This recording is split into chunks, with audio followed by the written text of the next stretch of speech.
buenas tardes a todos, ¿qué tal? ¿Cómo están? Sí, la creación y sobre todo el análisis crítico del arte ha sido siempre difícil.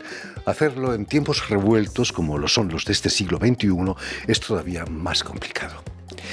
Nuestra invitada de hoy, la filósofa y curadora de arte mexicana Elena Chávez MacGregor, conversará sobre este tema este jueves en el Instituto Cultural de México, aquí en París, con la artista británica Melanie Smith, radicada desde hace años en la Ciudad de México.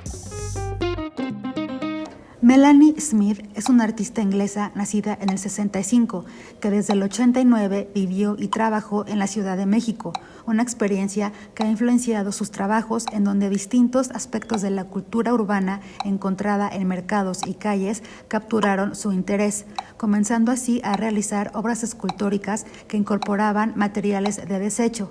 Ha trabajado acumulaciones que hacen referencia al mundo industrial de la serialización.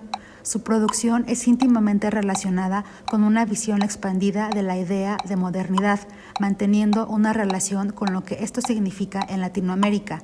Explora también las promesas de progreso y bienestar encarnadas por el proyecto de modernidad del siglo XX, así como los síntomas de su fracaso que pueden verse reflejados en fenómenos como el colonialismo, la globalización, las crisis económicas y el desgaste medioambiental. Muy buenas tardes, Elena. Hola, buenas tardes. Muchas gracias por la invitación. Elena Chávez MacGregor. Bienvenida a Radio Francia. ¿Se puede contar la obra de un artista en un minuto como lo hacía nuestra colega? Se puede intentar y se pueden dar pistas para que entremos en ella. Sobre todo depende de la complejidad del artista también, ¿no? Sí, y siempre la obra es importante sentirla, ¿no? Tener un nivel sensible de la obra siempre ayuda a poder entender mejor, ¿no? Pero con un minuto se pueden empezar a trazar puertas para poder entrar. Hay que visitar las exposiciones. Es cierto que empiezas a trabajar con Melanie Smith en tiempos revueltos como los de la pandemia. Sí, este proyecto lo comenzamos, nosotros somos amigas de hace mucho tiempo, pero comenzamos en la pandemia. Ella estuvo una parte de la pandemia en Londres y hablábamos mucho de los ajolotes. Cuéntanos para los no mexicanos qué es un ajolote. El ajolote es un animal muy importante en México porque es endémico, es un anfibio. Hay 33 especies, de las cuales 17 viven en México, son endémicas de México. Y de ellas es un animal muy importante, un anfibio muy importante porque se metamorfosea o puede metamorfosear. Es decir, pasa de ser un anfibio que respira por branquias a pasar a una respiración pulmonar. Pero otros de ellos, como es el caso del Ambystoma mexicanum, que es el característico que ahora se ha vuelto símbolo de la Ciudad de México en la última década, los últimos 2 años de manera radical, está en todos lados en la Ciudad de México, ese no se metamorfosea, siempre se queda en este estado larvario que conocemos como neotenia, que es que no cambia, que no madura, pues se queda en un estado siempre como infantil y puede reproducirse en ese estado. Son unos animales muy característicos de México, han estado presentes desde el mundo mesoamericano, evidentemente. Cuando llegan los españoles causa mucho revuelo porque no entienden este animal. En el mundo naturalista fue todo un problema de evolución porque no sabían si era una sola especie, si eran muchos, por qué mutaban, por qué no, unos metamorfoseaban y otros no. Y bueno, ha sido siempre un referente importantísimo en el arte. Platicábamos que Cortázar hace un cuento sobre el ajolote que fue muy importante, desde el cual nosotros partimos, y Rivera lo dibujó en El Cárcamo de Dolores, Wolfgang Palen, que es un surrealista que vive en México también. Es decir, siempre ha estado muy presente Elizondo en la literatura y en el arte en México. Es cierto que es una especie en peligro de extinción. Sí, son 17, en México hay 17 y de ellas todas están en riesgo. En peligro de extinción solo una, como en esa categoría de riesgo solo el mexicano. Debido a la actividad humana, imagino, ¿no? Debido a la actividad humana y al cambio de su hábitat. El mexicano, por ejemplo, solo habita en Xochimilco, en los lagos que estaban dentro de la ciudad, en la parte lacustre de lo que es el Valle de México. Y claro, ha cambiado mucho por la contaminación del agua, también la entrada de especies invasoras, como es la tilapia, que metieron para para favorecer económicamente a las poblaciones, pero finalmente lo que hizo fue cambiar completamente el ecosistema de Xochimilco y claro, la contaminación brutal de ruido, de cambio de suelo. Terrible.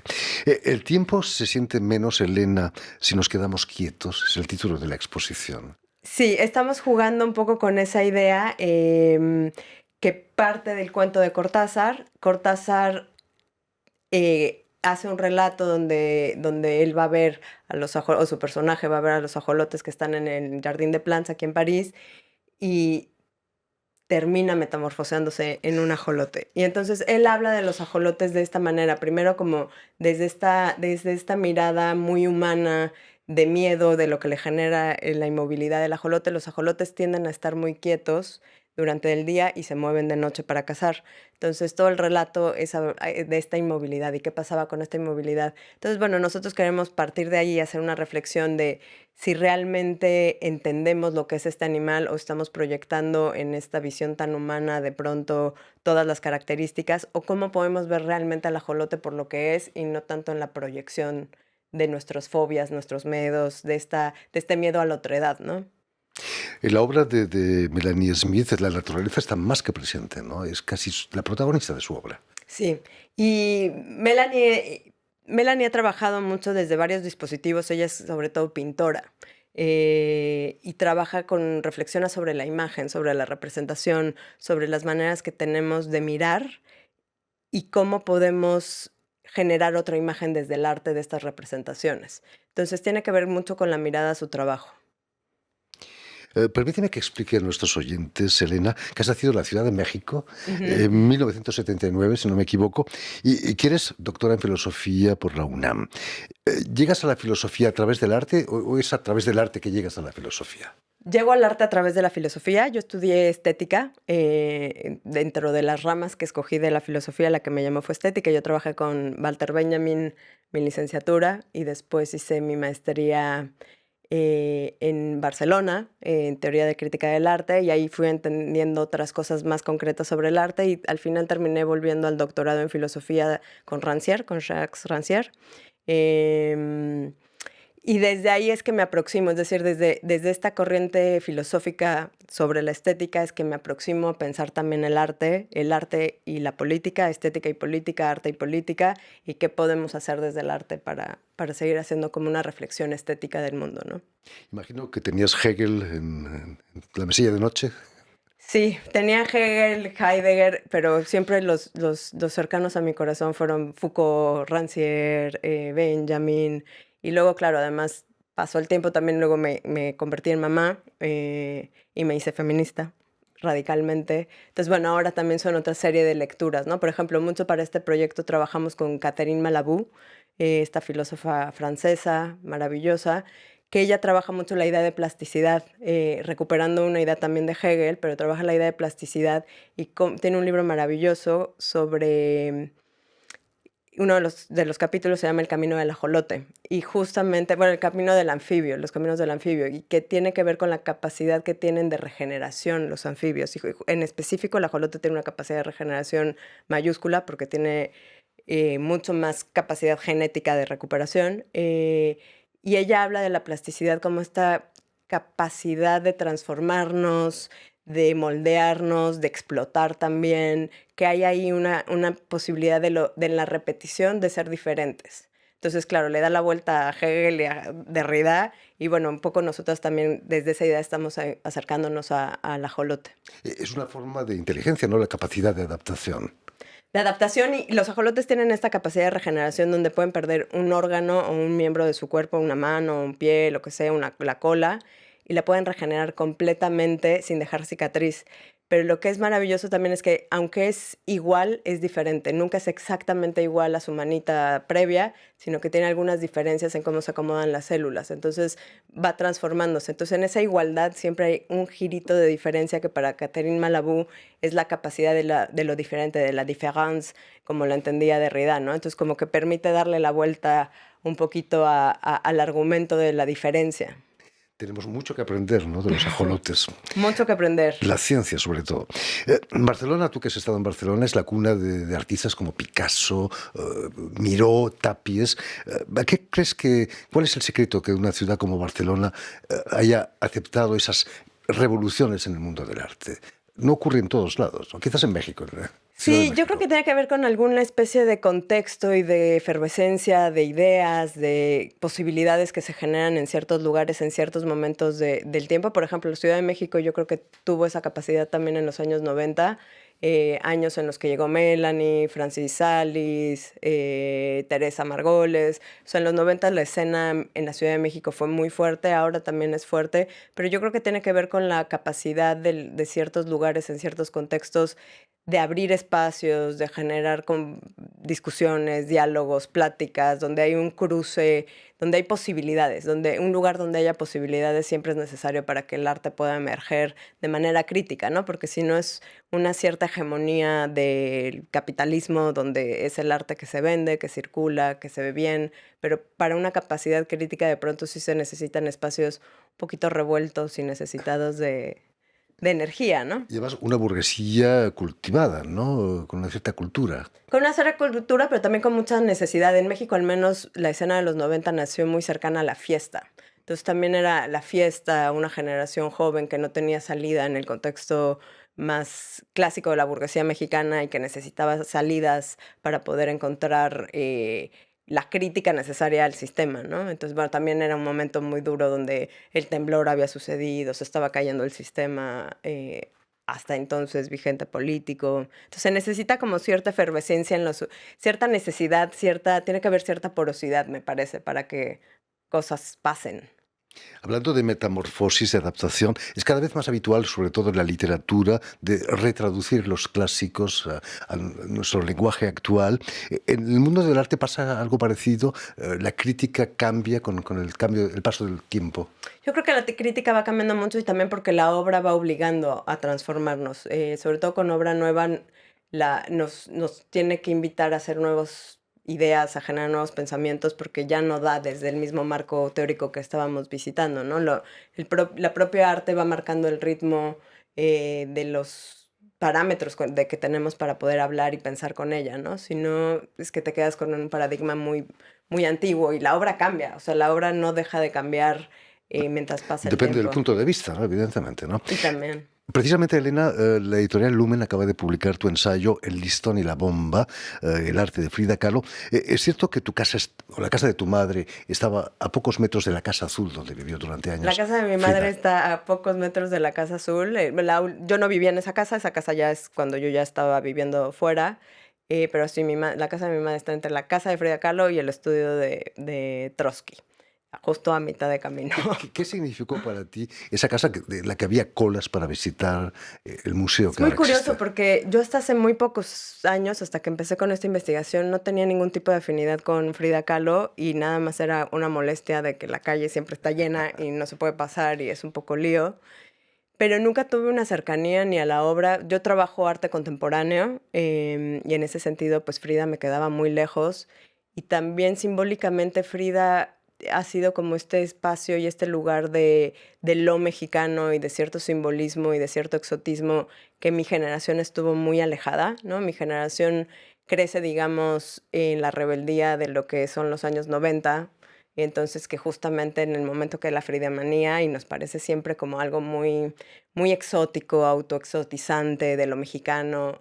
Y entonces, claro, yo crezco como con una distancia muy, muy, muy grande hacia Frida Kahlo. Diego Rivera todavía más cercano por la parte política del muralismo. En fin, entonces como que a mí Frida no me decía absolutamente nada. Y es la casualidad y la serendipia que me lleva a ver la obra de Frida Kahlo. Me invitan a una conferencia en Johannesburgo porque iba a haber hubo una exposición donde la primera vez que estuvo un cuadro de Frida Kahlo en África, en Johannesburgo, y me pidieron una recomendación porque había un centro de la UNAM ahí y yo recomendé a mis colegas, especialistas como tiene que ser, pero justo fue el final de la pandemia donde salió esta vertiente de Omicron, ¿se acuerdan? Que justo estaba, ¿te acuerdas, no? Que aparece que en Johannesburgo. Entonces estas colegas dicen, no podemos ir, yo no me arriesgo, no voy. Y estos colegas me dicen, pues tú tienes que venir, alguien tiene que venir. Y entonces digo, bueno, pues soy investigadora, podré leer a Frida y hacer alguna Aunque sea con ponencia. mascarilla. Sí, o sea, como sea, podré acercarme. Para eso trabajo como investigadora, ¿no? Y lo que encontré fue una revolución para mí. O sea, yo no tenía pensado que esto me iba a pasar, pero justamente revisar la obra, revisarla sin el prejuicio de las lecturas antiguas y más bien tratando de conectarla con las lecturas contemporáneas que yo tengo sobre ciertos temas como la maternidad, el feminismo, la ecología, más allá de lo humano, y pensar desde esas categorías eso que habría la obra, y pensar la obra y no la biografía de Frida Kahlo. Porque se ha considerado la obra pictórica de Frida Kahlo como autobiográfica. No es cierto eso, ¿no? Hay mucho de su vida y de la vida en la obra. Hay una potencia de vida en la obra que a mí me parece mayúscula, pero sobre todo yo creo que el problema es que se ha leído, interpretado la obra desde la biografía. Entonces, muchos casos, por ejemplo, hay un cuadro que se llama Unos cuantos piquetitos, que es un cuadro muy pequeño donde se ve el cuerpo de una mujer asesinada. Y siempre se leyó esa obra como que Frida estaba muy triste porque justamente se había peleado con Diego, porque Diego le había puesto los cuernos con la hermana, o le había sido infiel con la hermana. Sí, los cuernos es muy local, ¿va? Y a mí me parecía que esa interpretación no le hacía justicia a ese cuadro y la importancia de ese cuadro, porque para mí ese cuadro es la primera obra de arte y el primer cuadro como tal, pintura, en hablar del feminicidio. Evidentemente el feminicidio como categoría no existe en el tiempo de Frida, es mucho posterior, es una categoría que usamos nosotros, pero sí es parte del archivo de la violencia contra las mujeres en México. Entonces a mí me parecía que más allá de lo que quiso Frida, más allá de si estaba triste o no, si estaba relacionada con sus propios dolores personales amorosos, esa obra para nosotras en este tiempo es clave para poder entender la violencia sistemática hacia las mujeres y cómo desde hace 60, 70 años esto está sucediendo de manera sistemática.